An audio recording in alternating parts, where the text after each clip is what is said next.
I had to catch that. So how are you processing this? I mean, again, you and I are talking about, I mean, the realities of, you know, experience, journeying, medicine, therapy, like soul therapy. And I know as you come into this and you look at your life, and I know you asked me before, a component of one of the reasons I can make distinctions around what functionality is another aspect of my life is I've allowed myself to be bullied, and for the first 13 years of my life, I didn't know what that was because I lived in an environment, and then I um, moved away and went to a different place, and we moved to a different state, and I actually got a whole different culture and environment, and all of a sudden I started getting bullied. I'm like, what is this bullying? Why would people do this? And it was like, it still is a wound that it's there. I mean, I feel like I've healed it, but it's a scar, right? And then all my life, it continues to show up where, I'll just let people bully me. It's like I don't let them; they just do it, right? And it's like, what do they see that makes that okay to do? And then, of course, how does that influence my esteem as well? And I think you and I have similar backgrounds in that context to some extent, right?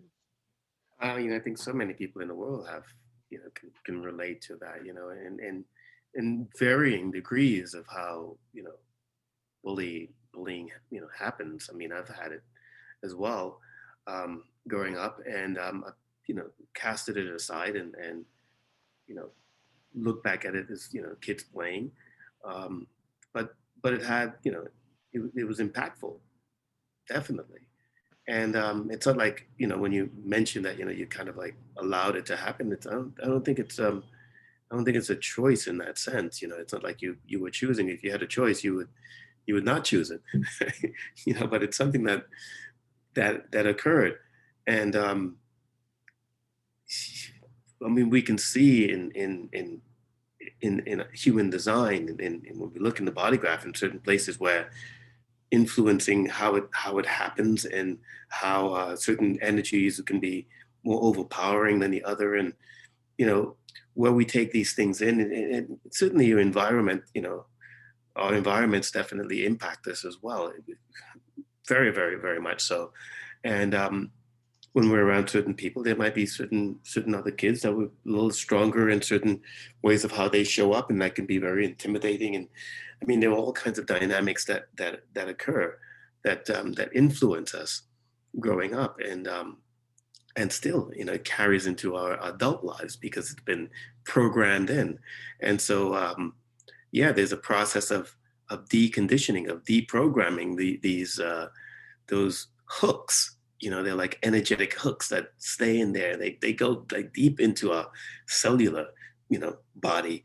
And yeah, you mentioned the journey work and stuff like that, psychedelics, using certain psychedelic plants and medicines that really help to release these you know that information that's stored in our cellular body.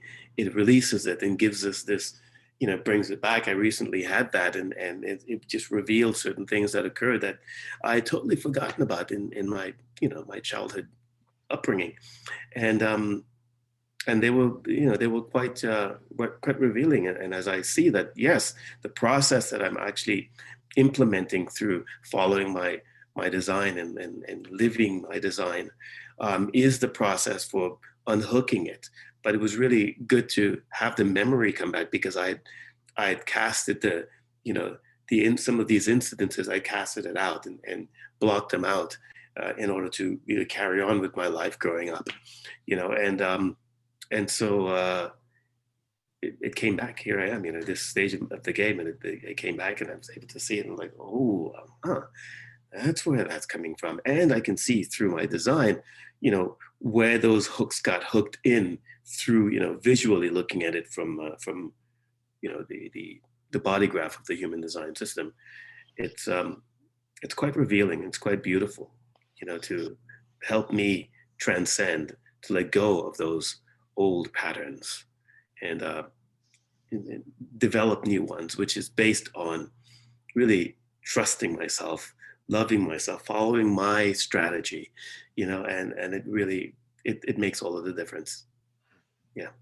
I mean, it's funny as I listen to you, I love, again, trust yourself, believe in yourself and everything. And at the same time, we think we're over something, and then, oh, there it is. It'll always be a component of who we are.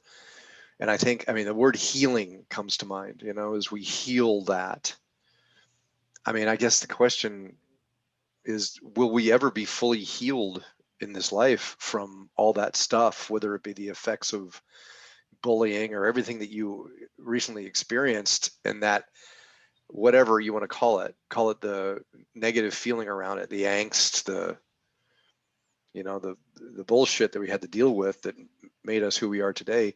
What do you think? I mean, do we ever fully heal in this life, or do those scars just always remain and we just have to cope?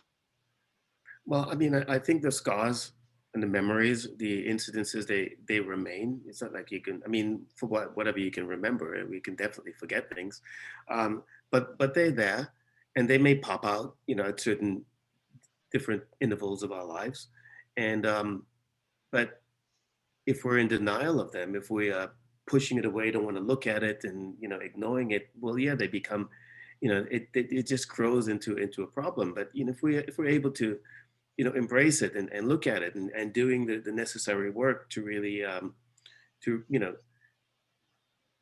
to be the witnesses of it, because we're seeing it as well in other people's lives, and most often we're here to share these stories too, and to help others, potentially, in doing their own healing, and like it's done to us.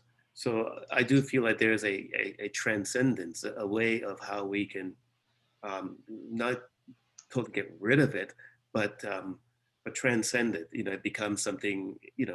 It mutates into something else. Usually something that's a positive sense, and oftentimes we can even, you know, make money with it because we become, teachers, or some sort of a guide, or it's helpful to other people, and so yeah, it can turn into something rather positive and good.